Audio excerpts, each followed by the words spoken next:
Je m'appelle Bonaventure Sokpo, je suis conseiller stratégique au CHS Alliance. Ma présence c'est pour rencontrer des organisations humanitaires et de développement qui travaillent à l'est du Congo. L'objectif c'est de discuter des standards humanitaires.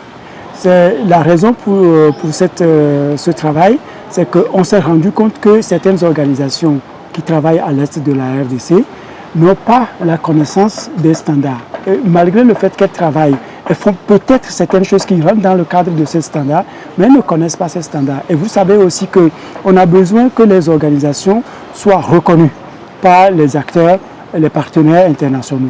Donc notre travail, c'est de travailler avec eux pour qu'elles comprennent et qu'elles appliquent et qu'elles démontrent leur capacité vis-à-vis des standards internationaux pour qu'elles soient reconnues. Il y a deux objectifs. Un objectif, c'est que effectivement, quand elles utilisent le standard, elles comprennent ce qu'elles font bien déjà à maintenir, à continuer à faire, et les points qu'elles doivent améliorer. Donc dans ce cas, elles vont prendre des actions pour améliorer ces points, et plus tard, ça va améliorer leur travail qu'ils font avec les populations. Mais en même temps, en faisant ce processus, les organisations pourraient être capables de démontrer à leurs partenaires quel est le niveau de leur engagement vis-à-vis de la qualité de la redevabilité. Nous avons d'abord regardé les standards et après on a fait un exercice d'identification des forces et des faiblesses. Les organisations elles-mêmes, elles ont carrément identifié les forces dans les zones où elles travaillent vis-à-vis de l'application des standards. Mais en même temps, elles ont identifié les points faibles. Et les points faibles ont été identifiés, elles se sont engagées à travailler sur ces points faibles. On a essayé de faire en sorte que ça soit un exercice collectif. Et ils ont bien joué ce jeu pour faire cette identification. Mais le processus ne s'arrête pas à ce qui s'est passé dans la salle ici. Les organisations, ce que nous avons trouvé, c'est qu'elles sont maintenant engagées à aller plus loin, à analyser leur activité au regard du standard et à trouver leurs points forts, leurs points faibles, à le structurer et à travailler sur les points d'amélioration.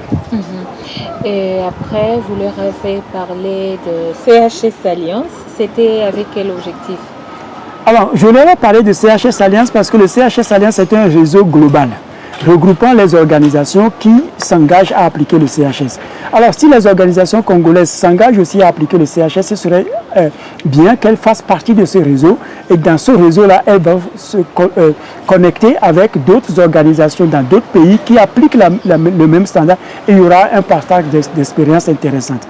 Ici aussi au Congo, elles ont bien vu qu'il y a deux organisations au Congo ici qui vont diriger une coopérative CHS. Et cette coopérative CHS, c'est aussi une opportunité pour les organisations engagées avec le CHS au Congo de discuter, de faire des partages d'expériences, se renforcer mutuellement.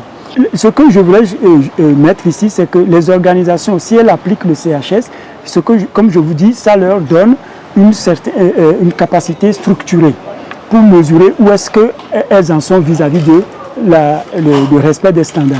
Et c'est comme ça qu'elles pourraient avoir un élément solide, rigoureux, pour pouvoir dialoguer avec leurs partenaires. Et en ce moment, elles seront reconnues.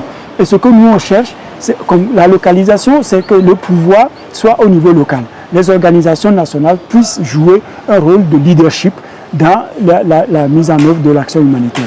Avec ce parcours, si elles s'engagent dans ce parcours et qu'elles finissent ce parcours avec succès, elles seraient bien positionnées au même titre que les organisations internationales. Vous savez, le standard, il est le même pour tout le monde.